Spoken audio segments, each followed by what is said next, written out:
मधेसमा विभिन्न पार्टी परित्याग गरी सयौंको संख्यामा नेकपा एमालेमा प्रवेश। 9 घण्टा बैठक बस्दा पनि सत्तारूढ दल गठबन्धनले मिलाउन सकेन कुर्सीको भागभण्डा। निर्वाचन आचार संहिता सच्याउन नेकपा माओवादी केन्द्रको माग। निर्वाचनमा अत्याधिक बहुमत आउनेवाला छ अनि मेरो नेतृत्वमा सरकार भन्ने पूर्व प्रधानमन्त्री केपी शर्मा ओलीको ठोकुवा। राष्ट्रपति विद्यादेवी भण्डारी र कमल थापा बीच भेटवार्ता के भयो त्यसबारे सम्पूर्ण जानकारी। भारतबाट जोगिएर माग्ने आएर बच्चाहरू चोरी गरेको भन्ने भरम भएको साइबर ब्युरोको भनाई। विदेशमा रहेका नेपालीले अब पाउने भए 10% आइपिओ। कसरी दिन मिल्छ त आइपिओमा आवेदन, यसबारे सम्पूर्ण जानकारी। काठमाडौँ महानगरपालिकामा एकै दिन 40 भन्दा बढी संरचना भत्काइए। प्रधानमन्त्री र मन्त्रीलाई चुनावी प्रचार प्रसारमा रोक्ने आचार संहिताप्रति ठूला दलहरू भए रुष्ट।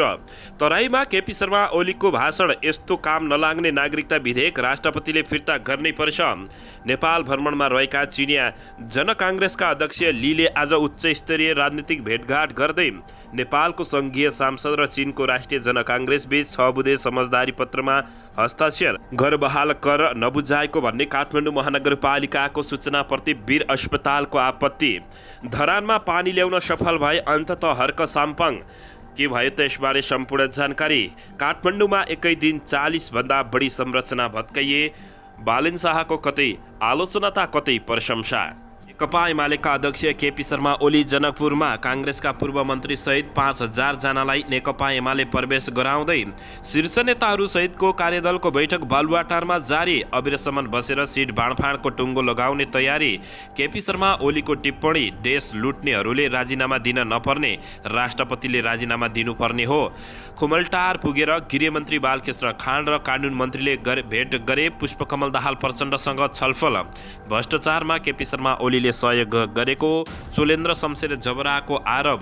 महाभियोग पारित गरेर देखाउन जबराको चुनौती। मङ्सिर 4 गतेको चुनावका लागि सरकारले थाल्यो विशेष सुरक्षाको तयारी। डेङ्गुबाट बच्न आफ्ना कर्मचारीलाई स्वास्थ्य मन्त्रालयले दियो स्वास्थ्य टिप्सहरू। के हुन् त यसबारे सम्पूर्ण जानकारी। 1 वर्ष अघि नै नाम दर्ता गराए पनि डायलिसिस गर्न पालो पाएनन् मृगौला पीडितले। फिल्म प्रेम गीत 3 को नेपाली र हिन्दी संस्करण एकै दिनमा प्रदर्शन हुँदै संविधान दिवसको अवसरमा नेकपा एमालेले पदयात्रा आयोजना गर्ने। मिटर ब्याजी पीडितमाथि कीर्तिपुरमा प्रहरीको लाठीचार्ज भयो दमन। आजदेखि धनगढीबाट 20 औँ सत्याग्रह सुरु गर्दै डाक्टर गोविन्द केसी। किन गर्दैछन् त्यसबारे सम्पूर्ण जानकारी। काठमाडौँको बालाजु क्षेत्रको अनागृत संरचनामाथि महानगरले चलायो डोजर। बर्दियामा बाघको आक्रमणबाट एक वृद्धको ज्यान गयो। सन्दीप प्रकरणमा रिमाको प्रश्न, आरोपकै भरमा कालो सूचीमा राख्न मिल्छ र? नागरिकता विधेयकले राष्ट्रपति एकातिर, राष्ट्रिय दलहरू एकातिर र प्रतिपक्षी विपक्षी एकातिर। अब हेर्नुहोस् पुरा समाचार। दर्शक महानुभावहरू नमस्कार। नेपाली न्युज टिभीको न्युज बुलेटिन खबरमा यहाँहरूलाई हार्दिक स्वागत छ। सदा चाहिँ आज पनि तपाईँहरूमाझ देश तथा विदेशका महत्त्वपूर्ण समाचार अपडेटका साथ उपस्थित भइसकेका छौँ। दर्शक महानुभावहरू, हामीलाई तपाईँहरूले कहाँदेखि हेर्दै हुनुहुन्छ नेपाल भए जिल्ला र ठाउँको नाम लेख्नुहोला। यदि विदेशमा हुनुहुन्छ भने आफू रहेको देशको नाम पनि लेख्न नभुल्नुहोला र हाम्रो च्यानल नेपाली न्युज टिभीलाई अहिलेसम्म पनि सब्सक्राइब गर्नुभएको छैन भने सब्सक्राइब गर्नुहोला, साथै सँगै रहेको बेल आइकनलाई दबाउन पनि नभुल्नुहोला। आउनुहोस् दर्शक महानुभावहरू, आजको विशेष खबरतर्फ लागौँ। दर्शकबिन, काठमाडौँ महानगरपालिकाले आज एकै दिन 40 भन्दा बढी अवैध संरचना भत्काएको छ। अवैध रूपमा निर्माण भएका संरचना भत्काउन काठमाडौँ महानगरपालिकाले गत साउन 1 गते दिएको 35 दिने सूचनाको व्यवस्था गरेपछि यही भदौ 6 गतेदेखि त्यस्ता संरचनालाई डोजर लगाएर भत्काउन सुरु गरेको छ। उक्त कार्य अन्तर्गत हिजो काठमाडौँ नगरपालिका र तारकेश्वर नगरपालिकाको सिमानामा पर्ने गुम्बा भन्ने स्थानमा रहेको खोलालाई मिचेर बनाइएका केही टहरा र 20 सटर भत्काइएको छ। त्यसै गरी सडक मिचेर निर्माण गरिएका पर्खाललाई पनि डोजर लगाएर भत्काउने काम काठमाडौँ महानगरपालिकाका प्रहरी प्रमुख राजुनाथ पाण्डेले जानकारी दिएका छन्। त्यस्तै माछापोखरी चोकमा फुटपाथ प्रयोग गरी निर्माण गरिएको फलामको भर्याङ र सामकुसीमा पनि अवैध रूपमा निर्माण गरिएको 6 टहरा भत्काइएको प्रमुख पाण्डेले बताएका छन्। हाल बेसमेन्ट र अन्डरग्राउन्ड पार्किङ राख्ने शर्तमा कर छुट लिइरहेका 35वटा भवन रहेको काठमाडौँ महानगरपालिकाले जनाएको छ।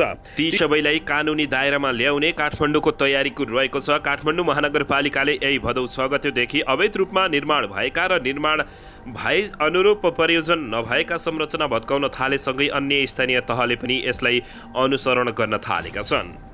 दर्शकबिन यसैबीच यता राष्ट्रपति विद्यादेवी भण्डारी र राप्रपा नेपालका अध्यक्ष कमल थापा बीच भेटवार्ता भएको छ। सोमबार साँझ राष्ट्रपति कार्यालय शीतल निवासमा भएको भेटमा समसामयिक विषयमा कुराकानी भएको राप्रपा नेपालका महामन्त्री राजाराम बर्तौलाले जानकारी दिएका छन्। भेटमा पछिल्लो समय विवादमा रहेको नागरिकता विधेयकबारे पनि छलफल भएको बुझिएको छ। थापा राष्ट्रपतिले चालेको कदमको पक्षमा रहेका छन् भने राष्ट्रपति विद्यादेवी भण्डारीले कुनै पनि हालतमा यो नागरिकता विधेयक पास गर्न नहुने भन्दै आएका छन्। यसैबीच केपी शर्मा ओली समेतले र नेकपा एमाले पनि यो नागरिकता विधेयकको विरोध गरेको छ र फिर्ता पठाउनु पर्ने माग गरेको छ। दर्शकबिन यसैबीच यता निर्वाचनमा अत्याधिक बहुमत आउनेवाला छ अनि मेरो नेतृत्वमा सरकार बन्छ भन्दै पूर्व प्रधानमन्त्री केपी शर्मा ओलीले आफ्नो ठोकुवा गरेका छन्। नेकपा एमालेका अध्यक्ष केपी शर्मा ओलीले आगामी निर्वाचनपछि आफ्नो पार्टीको नेतृत्वमा सरकार बन्ने दाबी गरेका छन्। उनले नयाँ सरकार बनेपछि विकास र समृद्धको अभियान ल्याउने बताउँदै नेपाल बुद्धिजीवी परिषदको प्रथम मध्य प्रदेश अधिवेशनको हिजो जनकपुर धाममा सम्बोधन गर्दै अध्यक्ष ओलीले भने मङ्सिर 4 गते हुने प्रतिनिधि सभा निर्वाचनपछि नेकपा एमाले अत्याधिक बहुमत ल्याउँछ, सरकार पनि बनाउने ठोकुवा गरेका छन्। एमाले सरकारमा जानका लागि नभई मुलुकलाई बर्बादीबाट जोगाउन आफ्नो पार्टीले जित्नै पर्ने जिकिर गर्दै उनले जनताको सद्भाव र एकताका लागि निर्वाचनमा गएको बताएका हुन्। सबैले मिलेर सबैका लागि समृद्ध नेपाल र खुसी नेपाल बनाउने अठोटका साथ आफ्नो पार्टी निर्वाचनमा जान लागेको केपी शर्मा ओलीको भनाइरहेको छ। शिक्षा, स्वास्थ्य, रोजगारीका अवसर सिर्जना गर्ने, कृषिको आधुनिकीकरण गर्ने जस्ता योजना नेकपा एमाले अगाडि सारेको उल्लेख गर्दै अध्यक्ष केपी शर्मा ओलीले आगामी निर्वाचनले सही सरकार दिन नसके देश लोकतन्त्र विकासका लागि दुर्भाग्य हुने बताएका छन्।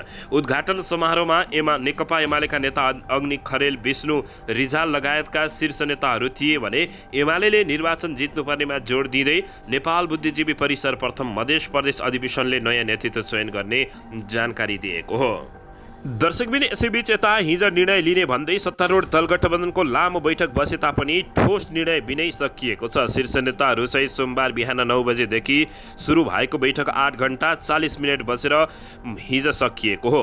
तर नतिजा भने हात लाग्यो सुन्न भएको अवस्था रहेको छ। माओवादी केन्द्रका अध्यक्ष प्रचण्डका अनुसार बैठकमा छलफल लामै समय भए पनि निष्कर्ष निस्किसकेको छैन। आज लामै छलफल भयो उनले भने निष्कर्षमा पुगेको छैन। प्रचण्डको भनाइ उद्धृत गर्दै उनको सचिवालयले जानकारी दिएको छ। जनता समाजवादी पार्टी जसपाका अध्यक्ष उपेन्द्र यादवले सिट संख्या र निर्वाचन क्षेत्रका बारेमा कुराकानी राम्रै भए पनि स्पष्ट नभएको बताएका छन्। उनले भने सत्तारूढ दल गठबन्धनमा सिट संख्या र निर्वाचन क्षेत्र केन्द्रित भएर राम्रै कुराकानी भएको छ तर क्लियर भइ नसकेको बताउँदै 9 घण्टा बैठक बस्दा पनि गठबन्धनले भागभण्डा मिलाउन नसकेको अवस्था रहेको छ। दर्शकबिन यसैबीच यता विभिन्न पार्टी परित्याग गरी सयौंको संख्यामा नेकपा एमालेमा प्रवेश गरेका छन्। विभिन्न पार्टी परित्याग गरी सयौंको संख्यामा नेता तथा कार्यकर्ता नेकपा एमालेमा प्रवेश गरेका छन्। नेकपा एमाले धनुषाले सोमबार जनकपुरको ऐतिहासिक तिउरिया गाछीमा आयोजना गरेको बृहत जनसभा तथा पार्टी प्रवेश कार्यक्रममा उनीहरू नेकपा एमालेमा प्रवेश गरेका छन्। पार्टी परित्याग गर्नेहरूमा अधिकांश नेपाली कांग्रेस र जनता समाजवादी पार्टी नेपालका नेता तथा कार्यकर्ता रहेका छन्। केपी शर्मा ओलीले भव्य स्वागत गरेका छन्। दर्शकबिन यसैबीच यता पछिल्लो केही दिन यता सामाजिक सञ्जालमा मानव तस्कर नेपाल प्रवेश गरेको खबरहरू छ्यापछ्याप्ती फेला पर्न थालेका छन्। भारतबाट जोगी र माग्नेको भेषमा बच्चा चोरी गर्ने व्यक्तिहरू नेपालको विभिन्न भागमा भित्रिएका बच्चाहरू चोरी गरी भारत लगेर मृगौला, आँखा लगायतका शरीरका विभिन्न अङ्गहरू झिकी बिक्री गर्ने गरेको भन्दै सचेत रहन लेखिएका पोस्टहरू गलत भएको साइबर ब्युरोले बताएको छ। साइबर ब्युरोले विभिन्न व्यक्तिहरूका तस्बिरहरू संलग्न गरी सामाजिक सञ्जालमा फैलिएको भरम प्रचारप्रति नेपाल प्रहरीको गम्भीर ध्यान आकर्षण भएको बताउँदै सामाजिक सञ्जालमा पोस्ट भएको भ्रमक प्रचारमा उल्लेख भए चाहिँ देशभर रहेका कुनै पनि प्रहरी कार्यालयमा हालसम्म कुनै पनि माध्यमबाट कुनै पनि उजुरी तथा सूचना प्राप्त नभएको बताएका छन्। ब्युरोले सामाजिक सञ्जालमा आएका भ्रामक प्रचार विश्वास नगर्न आग्रह गर्दै यदि त्यस्ता कुनै पनि अपराध सम्बन्धी सूचना प्राप्त भएमा नजिकको प्रहरी कार्यालयमा जानकारी गराउन समेत अनुरोध गरेको छ। साथै सामाजिक सञ्जालमा भ्रामक प्रचार गर्ने जो कोहीलाई पनि नेपालको प्रचलित ऐन कानुन बमोजिम कारबाही गर्ने सूचना जारी गरेको छ। दर्शकबिन यसैबीच यता सरकारले वैदेशिक रोजगारीमा रहेका नेपालले 10% साधारण शेयर आइपिओ पाउने नीति लिएको जानकारी प्राप्त भएको छ। धितोपत्र दर्ता तथा निष्कासन नियमावली 6औं पटक संशोधन गरी यस्तो व्यवस्थापन थप गरेको बताइएको छ। नयाँ व्यवस्थापन अनुसार अबदेखि कुनै पनि सङ्गठित संस्थाले आइपिओ जारी गर्दा कुल जारी हुने आइपिओको 10% वैदेशिक रोजगारीमा रहेका नेपालीलाई छुट्याउनु पर्नेछ। अहिले कार्यान्वयनमा रहेको कार्यविधिमा यस्तो व्यवस्था थिएन भने सङ्गठित संस्थाले शेयरको प्रारम्भिक सार्वजनिक निष्कासन गर्दा निष्कासित शेयरको 10% शेयर नेपाल सरकारको सम्बन्धित निकायबाट श्रम स्वीकृत प्राप्त गरी विदेशमा रोजगारी गरिरहेका नेपालीको लागि छुट्टै बाँडफाँड गर्नुपर्ने संशोधित नियमावलीमा थप गरिएको व्यवस्थामा उल्लेख गरिएको छ।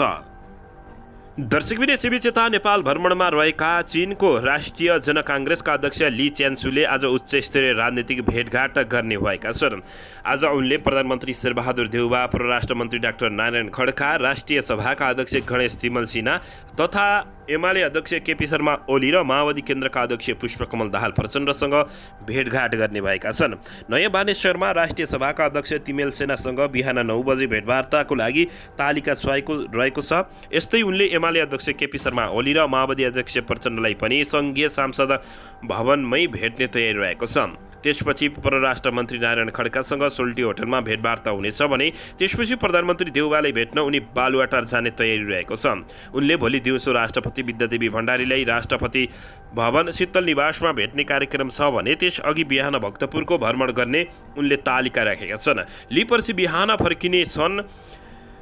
उनको सुरक्षाका लागि भन्दै काठमाडौँमा सुरक्षा व्यवस्था कडा पारिएको छ। 67 जनाको टोलीको नेतृत्व गर्दै हिजो नेपाल आइपुगेका जनकाङ्ग्रेस स्थायी समितिका अध्यक्ष ली हिजै सभामुख अग्निप्रसाद सापकोटा सहित भेटवार्ता गरेका छन्। भेटका क्रममा नेपाल र चीनबीच संसदीय सहकार्य गर्ने अन्तर संसदीय सहयोग सम्बन्धी एक समझदारी पत्रमा हस्ताक्षर भएको छ। संसद भवन नयाँ बानेश्वरमा आयोजित विशेष समारोहमा 6 बुँदे समझदारी पत्रमा सभामुख सापकोटा र अध्यक्ष लीले हस्ताक्षर गरेका हुन्।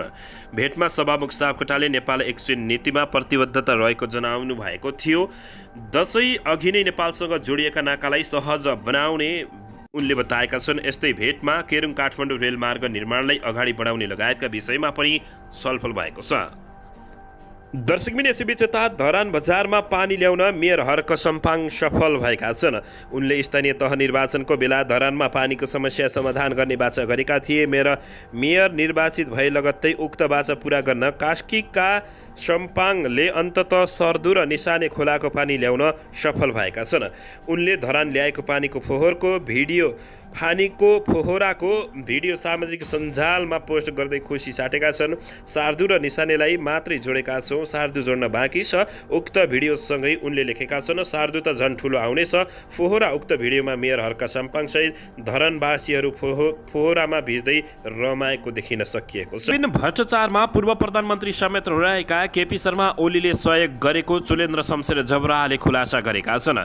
सर्वोच्च अदालतका निलम्बित प्रधान न्यायाधीश चुलेन्द्र शमशेर राणाले आइतबार सिंहदरबार स्थित महाभियोगको सिफारिस समितिको बैठकमा पूर्व प्रधानमन्त्री केपी शर्मा ओली र पूर्व अर्थमन्त्री विष्णु पौडेल समेत भ्रष्टाचारमा जोडिएको आरोप लगाएका छन्। सर्वोच्च अदालतको भवन निर्माणमा भएको भ्रष्टाचारबारे समितिले सोधेको प्रश्नमा निलम्बित प्रधान न्यायाधीश चुलेन्द्र शमशेर राणाले पूर्व प्रधानमन्त्री केपी शर्मा ओली र अर्थमन्त्री पौडेल समेत सहयोग गरेको जवाब दिँदै समितिले राणालाई सोध्नका लागि तयार गरेको 43 मध्ये आइतबारसम्म 35वटा प्रश्न सोधेको छ।